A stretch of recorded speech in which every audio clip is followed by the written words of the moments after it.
Sa isang tapat na panayam kay RC Muñoz, kasama si Karen Davila, ibinahagi ng aktres ang isa sa pinakapersonal niyang pangarap ang maging ina balang araw.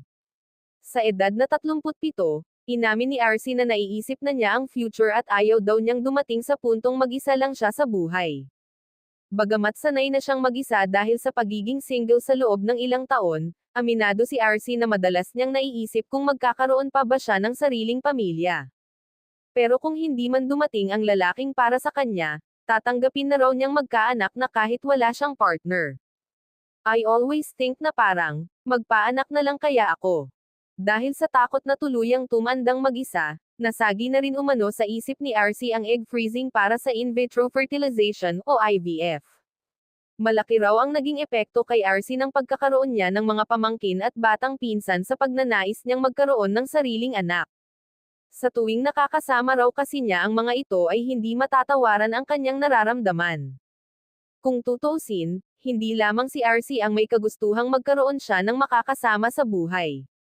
Maging ang kanyang inang si Yolanda ay hiling ding makahanap siya ng lalaking iibigin at makakasama sa pagbuo ng pamilya. Sa ngayon ay nananatiling single si RC habang abala sa kanyang career at negosyo.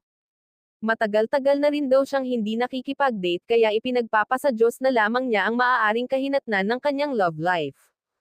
Ang pamangkin ni Jinky Pacquiao na si Seth Gemora ang huling na-link kay RC matapos silang maispetang magkasama. Gayunpaman, noong Marso taong 2023 ay itinanggi ni RC sa isang panayam na may espesyal silang relasyon ni Seth. Giit ng aktres, magkaibigan lamang sila. Ang dating nobyo ni RC ay si Buddy Del Rosario, isang music hero at anak ni Prince Jeffrey Bolkiah ng Brunei. Mahigit 3 taon din silang nagmahalan bago tuluyang maghiwalay noong 2016 dahil sa pagiging busy at kakulangan ng oras para sa isa't isa.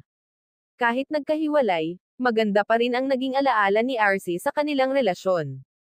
Ayon sa kanya, simple pero espesyal ang pagmamahalan nila at palagi raw siyang pinaparamdam na parang isang reyna.